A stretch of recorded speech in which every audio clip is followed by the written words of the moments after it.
Oh, this is Mr. Hornsby 83. This is the Mr. Hornsby 83 show, and today I'm going to be talking about my personal favorite vampire movies. The vampire movies I think are the best vampire movies ever. Some people might agree with some of the movies I pick. Some people might disagree with some of the movies I pick. But let me say this right now. I'm not one of those people that, pick these movies just to be different from everybody else. I have a reason why I like these movies, and I have a reason why I pick these movies as my favorite vampire movies ever. Alright, so let's start out with one that I think is very underrated. It's an underrated Eddie Murphy movie, underrated vampire movie, and I think the reason why people didn't like the movie is because people were used to Eddie Murphy being a comedian at the time. Like, fix it, freaking chair. Fix my chair real fast before freaking. People were so used to Eddie Murphy only doing comedy movies at the time. But, you know what? I'm talking about Vampire in Brooklyn. And look, yeah, the movie's super serious role for Eddie Murphy, but it's also got some comedy in it. I mean, you got John Witherspoon in it, who's hilarious in anything he's in, no matter how bad the movie is, no matter how good the movie is. John Witherspoon is pretty good. This movie also stars Angela Bassett. And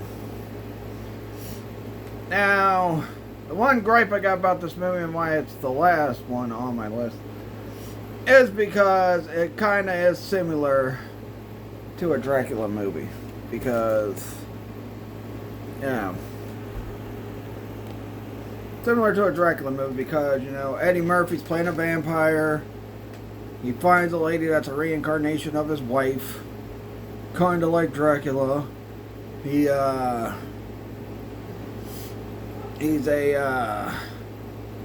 got a lover already, but Eddie Murphy takes her.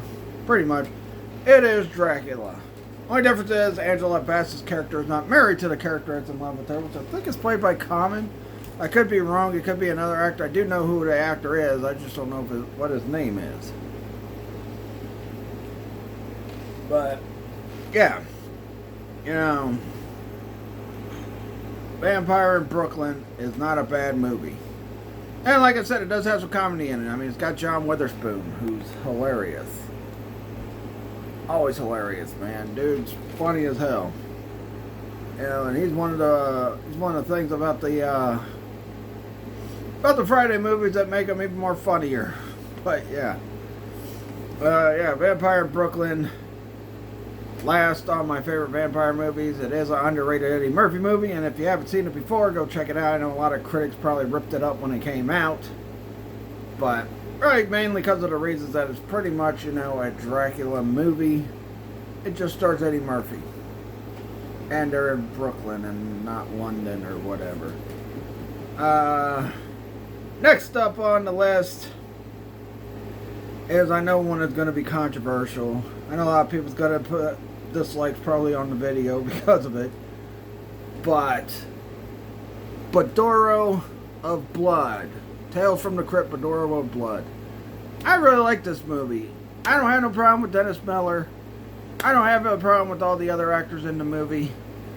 My only gripe is Corey Feldman's kind of annoying in the movie. Other than that, I really like the movie. And plus you got, Ellie Mae in it, the chick that played Miss July in Under Siege. Yeah, she also played in a couple other movies where she's naked.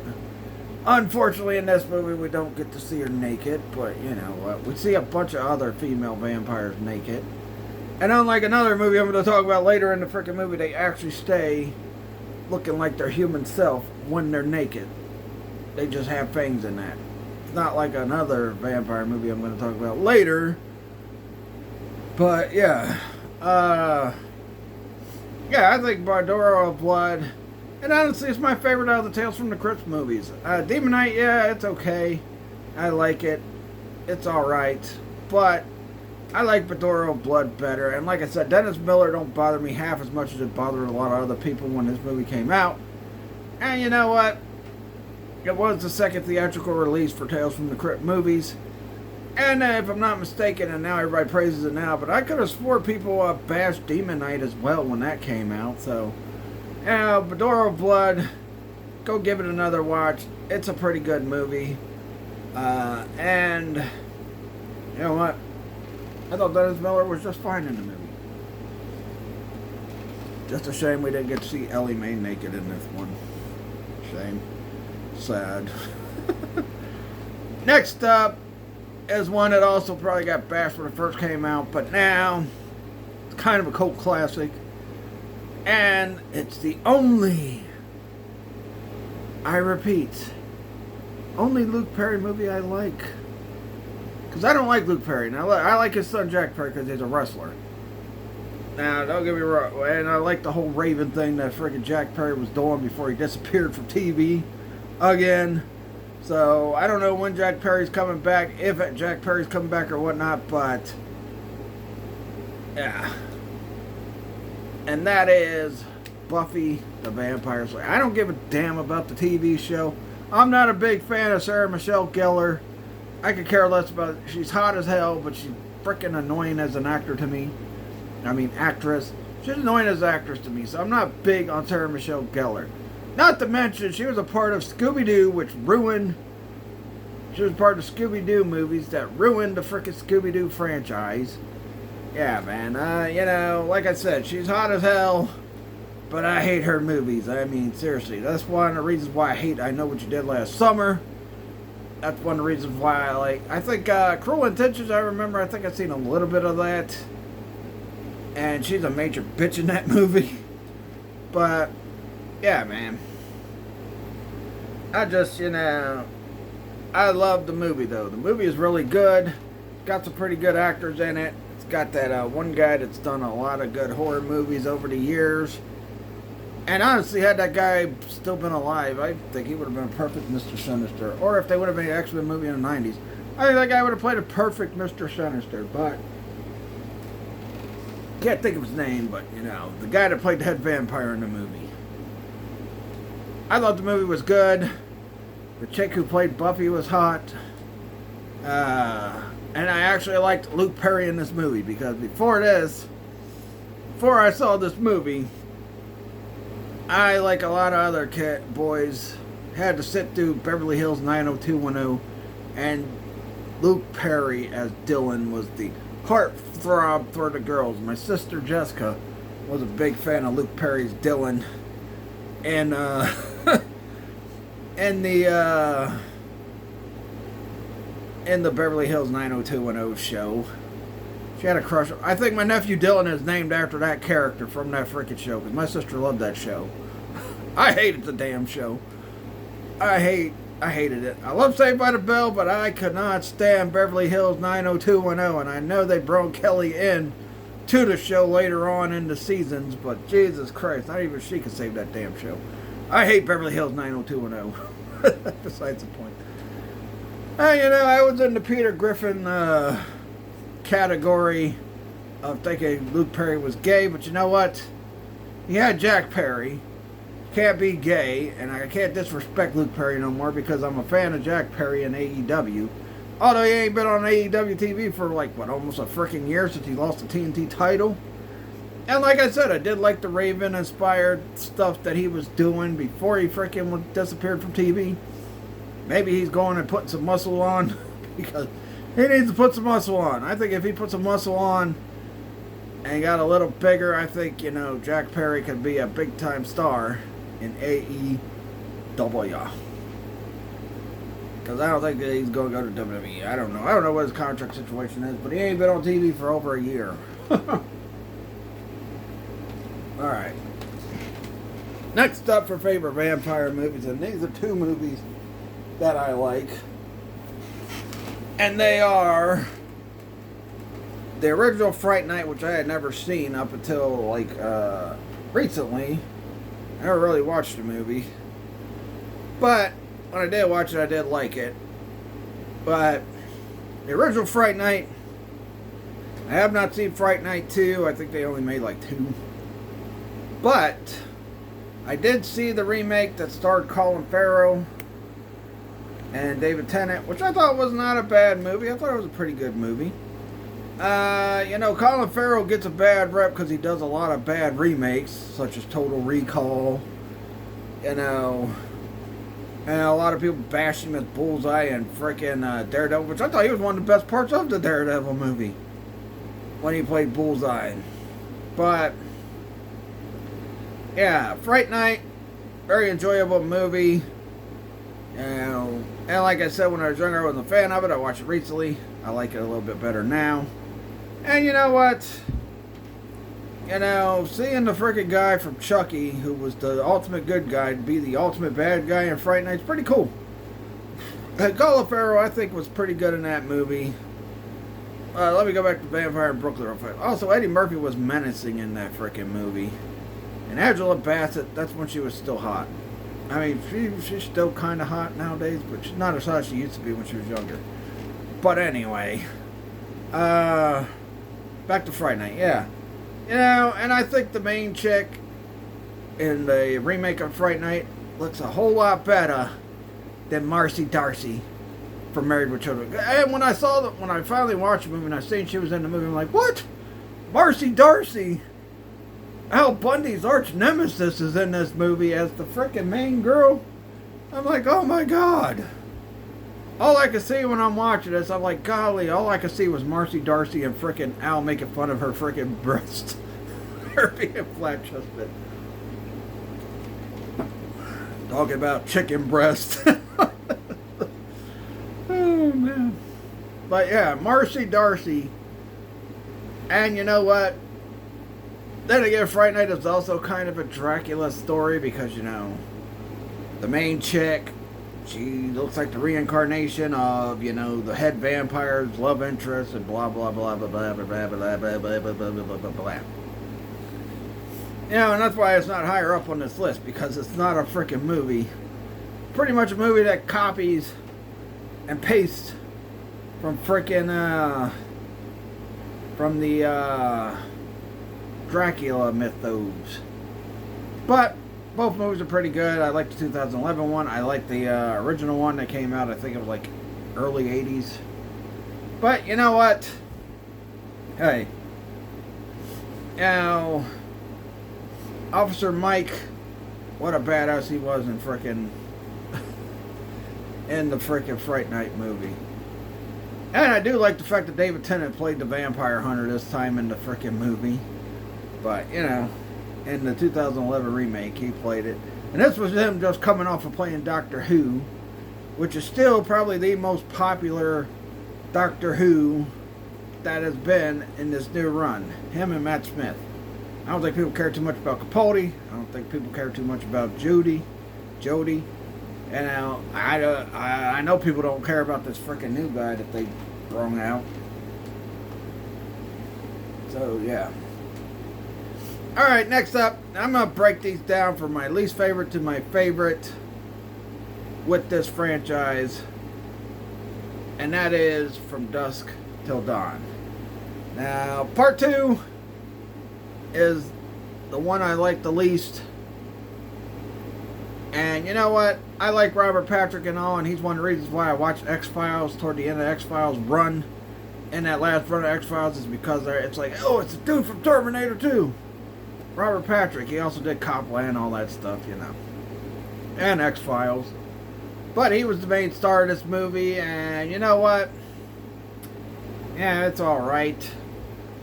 I've watched it here and there, but not as much as I like it, and not as much as I like the other two better. But next up is From Dusk Till Dawn Part 3. I like 3 a little bit better, the way it starts. It's got that guy, that little, little guy that's in a lot of horror movies that you see. And, he brings back this female vampire, and, and then they're in the Old West, and they gotta fight them, and, the villains are crazy in it and all that stuff.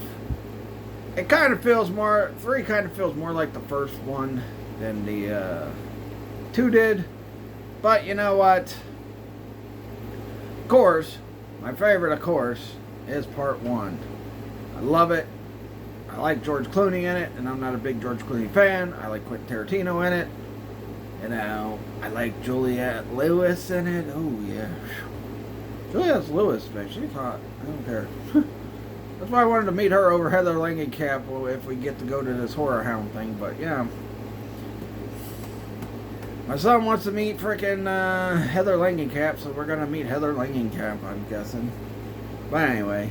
I'd rather meet Juliette Lewis. Or whatever, I met Freddy Krueger or frickin' Jason, but they're way too expensive for ours.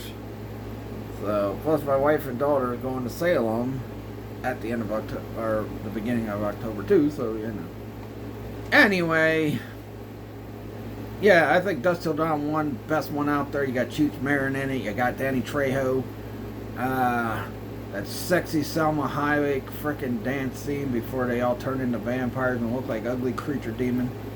Oh man, Selma Hayek, she is hot. Even now she's still hot. She was hot back then, but she's still hot. And one of my favorite scenes in Desperado, because that's one of my favorite movies, is when him and her are getting it on and you get to see her boobs. I'm like, ooh yeah. Selma Hayek, yeah. Oh yeah. Selma Hayek. But really not too much. I mean, you don't really see you do see a couple of them naked, but you don't get to see Selma Hayek topless before she attacks Quentin Tarantino's character and kills him. Well, she don't kill him, she turns him into a vampire. Harvey Keitel's perfect in this movie as well. And, in a way, it's kind of a sad movie, too, because Juliette Lewis's character, she's the last one left with George Clooney, and she loses her dad and her brother after, after over a year of her mother being gone. Almost a year after her mom's gone. Then she loses her father and her brother. Hey, Wes, and I'll tell you what. That part, whether Tarantino's character was fantasizing or not, when she's like, would you like to lick my pussy? I'm like, yes, I would. Yeah. Anyway. She did do an interview one time where she said she wanted to start a movie where she's just standing there naked, butt naked, just talking on the phone. I'm like, yeah, I'd watch that movie. Anyway, so Dusk Till Dawn Part 1 is my favorite out of these vampire movies. Now, next up, of course, this is kind of action. It's also horror. Let's get into the Blade movies. I'm going to do my least favorite Blade movie to my favorite Blade movie. Some people might be shocked which one's my favorite. Some people might be shocked. But you know what? This is my opinion. This is what I think of these vampire movies. You may have a different opinion, and that's fine and dandy. But my opinion is my opinion. Your opinion is your opinion. Anyway, let's talk about Blade. And let's start with Blade Trinity. I liked Blade Trinity. I thought it was an okay movie. I know a lot of people hated Triple H and Rosa Parks in it, but you know what? They didn't bother me as much as one freaking character did in this movie. And I'll talk about them first. But let me talk about Dracula. The guy who played Dracula, he was from the Prison Break show. He'd done some other movies prior to this. But honestly, I thought this guy was a pretty good Dracula. I mean, he was a good Dracula. He's not the best Dracula. He's not better than the Dracula I'm going to talk about later on in this video. Right after I rank the Blade movies in my second favorite vampire movie of all time. But, yeah. I thought he was a good Dracula. And I think, since things didn't work out, even though things didn't work out with Blade Trinity, I think that guy would have been perfect to play Mr. Sinister. He had the he had the height. He had the build. He had the suave to frickin' play Mr. Sinister in a live-action X-Men movie, but they never put him in a live-action X-Men movie. Talking about Mr. Sinister. Now, apparently, when Marvel does it, they're supposed to make one with Mr. Sinister in it. We'll have to wait and see. But, until then, I think this guy would have been a perfect fit to be Mr. Sinister in a live-action X-Men movie, but they went with frickin' crap like Dark Phoenix and that. Ugh, God. 2 times they failed at Dark Phoenix. 2 times! Or they failed at the Phoenix Saga 2 times. Anyway. But, yeah. Blade Trinity, the one that annoyed me the most in Blade Trinity was Ryan Reynolds. freaking annoying as hell. I mean, he was the most annoying character in the movie. I don't care what anybody else says. I don't care what Wesley Snipes says about Jessica Biel being the problem and not freaking Ryan Reynolds. Ryan Reynolds really put a damper on this movie for me. I will say one thing though. Triple H only did a couple of jobs that year that Blade Trinity came out, and one of those jobs was to Ryan Reynolds. So the other job was to Chris Benoit. But Triple H took 2 jobs in a movie and in the wrestling world. But anyway, yeah. Next up, look. Yeah, like I said, and you know what? Dracula, Drake, whatever they called him, was my second favorite villain in the Blade trilogy, next to the guy that's in this one. So next up for the Blade movies is Blade, the original one. I think Stephen Dorff as frickin' Deacon Frost was amazing. My favorite villain of the whole franchise, because the other villains in the other movies just weren't that great, except for Dracula and Trinity. But gee whiz, man, and you know what? This was the first movie Wesley Snipes was trying to, find his legs as Blade and all that, so, and I thought the love interest, she didn't look that good. And before that, she was with some clingy guy who kept asking, every time he got a chance to frickin' talk to her, he'd always ask about if she had second thoughts about us, and she kept saying, yeah, and then she's like, well, until I realized how much of an asshole you are. I'm like, well, why does she think he's an asshole? They never explain that. So they never get into that. And I thought, I thought the chick that played love interest in Blade wasn't that great looking. So, yeah. But, and the action was pretty good. I think Kenny Johnson's character, I thought they'd do more with him in that movie, but they didn't. But Kenny Johnson did go on to do one of the greatest shows ever, The Shield. But, yeah, I think they should have, yeah. And you know what? Like I said, the first Blade movie is not a bad movie at all. The story was all over the place in certain places. And, they had too much mix of comedy and action and, too much of the... Not as bad as Trinity. But you know what? That's why Blade 2 is... That's why Blade is right here. And that's why Blade 2 is my favorite Blade movie. Now, yes, the villains are weak, like I said. But you know what? There was a lot of good things about this. We got more development with Blade. We got more development with his relationship with Whistler. We got all this freaking, we got, a lot of good things. Now look, the Scud freaking betrayal, you can see that from a mile away, pretty much. So yeah, because him and Whistler didn't like each other anyway, so something had to give. So you knew freaking Squid was going to turn on Blade and them anyway. Blade, when he blows him up at the end, he's like, 2 things.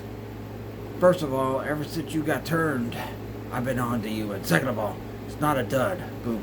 I think all of Wesley Snipes' best catchphrases as Blade was in the second Blade movie. Yeah, he had some good moments in the other 2, but, him just freaking in the second movie was just more comfortable in the role and really showed how good of an actor he is. So, yeah, Blade is my favorite. Blade 2 is my favorite out of the Blade trilogy. Then it's Blade, and then it's Trinity. Well, like I said, I did like Dracula as the villain, so, yeah. Dracula, I thought that guy played a pretty good Dracula. Especially the part when he's walking out in the day and they're playing this one frickin' song. He goes into this place, all these people trying to make money off of Dracula's name, and he just kills them both. Yeah, that's crazy. Anyway, next up, of course you knew this one was going to be on the list. One of the greatest vampire movies ever. A lot of people love it. I love it. It's the first ever vampire movie I really watched. And that is The Lost Boys. Thou shalt not steal. The music to it's great. The story's great. Everything's about it's great. Now they made a couple sequels, and you know what? I didn't see the sequel where Corey Haim got turned into a vampire. They had like an end credit where Corey Haim was a vampire. I did see the one that came after that. I didn't care for that one. And I didn't care to watch the next one either because I heard that one's bad too. But man, that first freaking Lost Boys is a fantastic movie. You didn't even have to make a damn sequel. You could have just ended it with that. That would have been a great way to end the movie. But you know what? When a movie's successful, what happens? We get sequels. And when we get sequels, sometimes they can be good, sometimes they can be bad. But Lost Boys, really great movie. The other two movies I don't care to watch. It's kind of like with Candyman. I love the first Candyman, but fuck Farewell to the Flesh. Fuck the frickin' Day of the Dead. I do like the one that came out, what was it, 2021? That one was okay. Wasn't that bad. You know, I know a lot of people have issues with it because they're claiming it was too political. But have you seen the freaking original one? It's kind of political too. They just don't delve into it as deeply as they did with that movie. So, you know. But, yeah. The Lost Boys. One of my favorite vampire movies ever. There's only one left. But before I get to the one left, I have two honorable mentions, and they're both anime. I'll probably go bash some YouTube channel for this, but you know what? First off, before I get to the other one, first honorable mention is Blood the Last Vampire. I remember when that first came out, I wasn't too interested in it. I wasn't going to get it at first, but then I heard so many people, like my friends and that, telling me it's a pretty good anime. So I said, alright, I'll go check it out. Finally got it on VHS, watched it, thought it was good. And you know what? I don't think many people talk about that anime that much anymore. I haven't seen many people mention Blood the Last Vampire in quite a while. I know it also got a TV show. I didn't care for the TV show. Kind of like with Ghost in the Shell, they had the movie, but then they had the TV show. But I didn't give a damn about the TV show. The TV show kind of sucked. But the movie was good. And that's the same case with Blood the Last Vampire. And, you know... And of course you knew this one had to make my list, whether it was an honorable mention or not. And that is the greatest anime. The first real that I knew what it was experience in anime for me was the original Vampire Hunter D. I love that freaking movie. My favorite anime ever. Nothing will top it. I've watched tons of anime since Vampire Hunter D. And I've, you know, liked a ton of other anime since Vampire Hunter D, but Vampire Hunter D was the best. Like I said, it was the first introduction to anime for me that I knew was an anime, because I did not know Speed Racer was an anime. I did not know that Voltron was an anime. Also, I think I saw that, like, later on in the life, but the Ronin Warriors I did not know was an anime either. But they were anime. But Vampire Hunter D, I don't give a damn what people say, especially Marvelous, about what they say about frickin' Bloodlust. Oh, it stuck more to the manga. And da. Who cares? I love the first Vampire Hunter D. I don't care if it's stuck to the manga or not. I don't care if they made Doris a weak, you know, damsel in distress or whatever. I don't give a crap about any of that. Count Magnus was a pretty intimidating villain. You know, everything else about that movie I just love. I love Vampire Hunter D. And I could care less what frickin' any place like Marvelous or anything says. They can suck it as far as I'm concerned. So, yeah. Marvelous, shut up. Bloodlust sucked. I watched Bloodlust and I'm like, God, this movie sucks. It's boring, it's stupid. You know, in the original Vampire Hunter D, every time I watch it, I'm like, well, yes, this is great. This is amazing. I love it. But, you know, some people are stupid. Marvelous.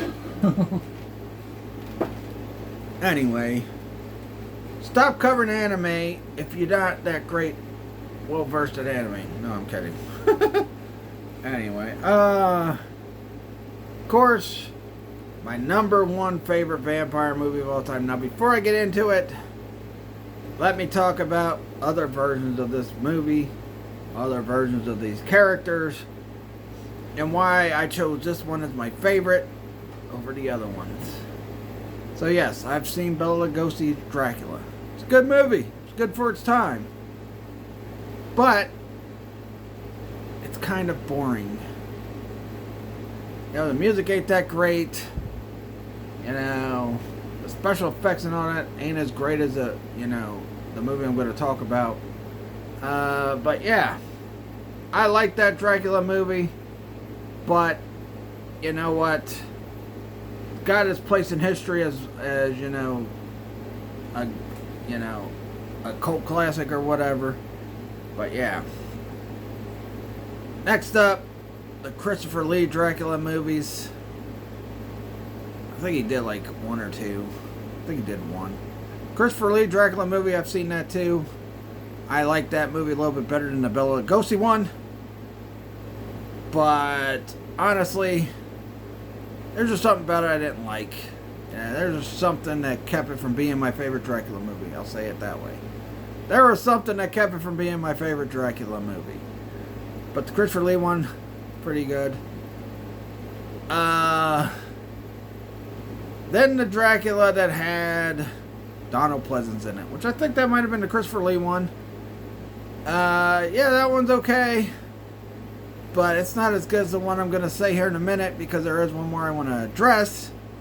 That's Dracula 2000. And look, I liked Dracula 2000. I thought Gerard Butler played Dracula pretty good. But it wasn't as good as my favorite Dracula movie. I know a lot of people gave that movie hate, Dracula 2000. But you know what? I like it, but it's not my favorite Dracula movie ever. Now let's get to it. Done building up. My favorite Dracula movie ever made is Bram Stoker's Dracula. Love the music. I love the story. I don't give a crap what people say about freaking Keanu Reeves' Keanu Reeves accent in that. Name another actor that could have went in there and played that character and did a better accent to Keanu Reeves. I don't think not many could have. So, you know what? Yes, his accent was terrible, but I thought he was great.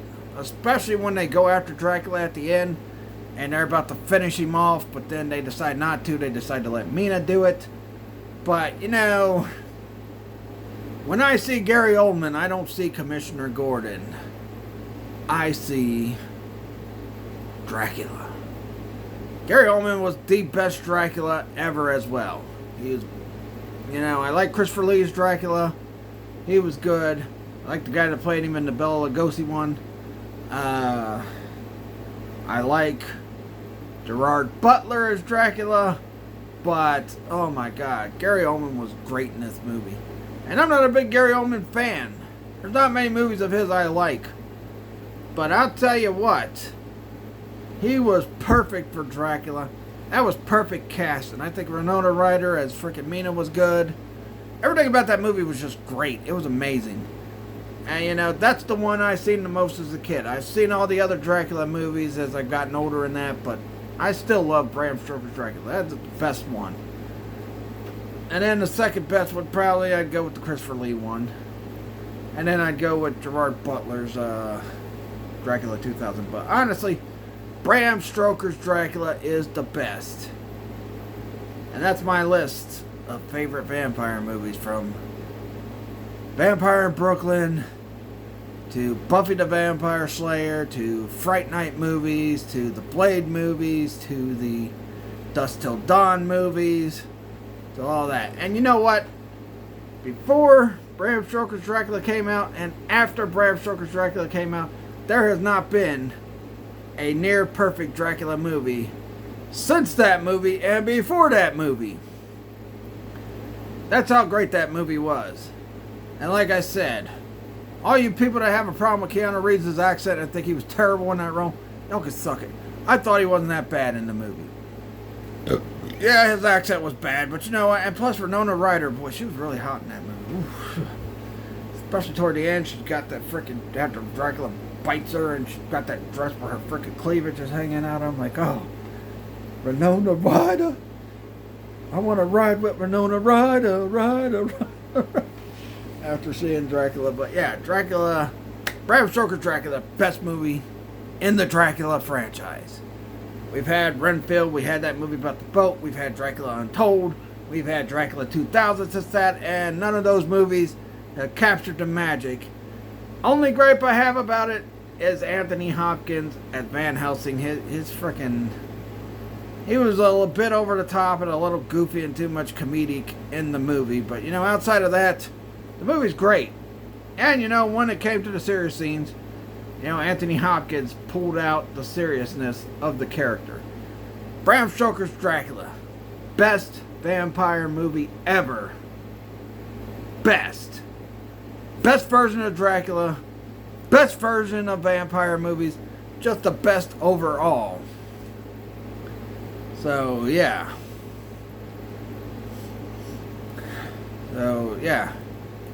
But anyway, that'll do it. Let me know what vampire movies you love. Do you agree with some of the movies I picked? Do you disagree? Do you think there's other vampire movies out there? Now, look, I have not seen John Carpenter's Vampires. I've not seen it. Maybe if I've seen it, I would put it on this list. And there's some other vampire movies I haven't seen, but Bram Stoker's Dracula, to me, is the best vampire movie ever. The best Dracula. The best version of Dracula ever. And you know what? Nothing can top it. Actually, you know what? No. After Christopher Lee, I would put the guy that played Dracula in Blade Trinity. Then I would put Gerard Butler. So, yeah. Anyway, let me know. Your guys' favorite vampire movies. Let me know in the comments. Like I said, do you agree with me? Do you disagree? Let me know. Like this video. Subscribe for more. Follow my Facebook fan page, Mr. Hornsby 83 Show. Follow my Facebook business page, Trigen Toys. Also, I'll catch you guys Friday for the playthrough of Texas Chainsaw Massacre. And, you know, that's going to be an intense playthrough. But anyway, that'll do it. I'll probably also announce what all I have planned in the next month and a half. And what I'll have planned after my break coming up in these next few videos as well. But anyway, catch you guys later. Peace out.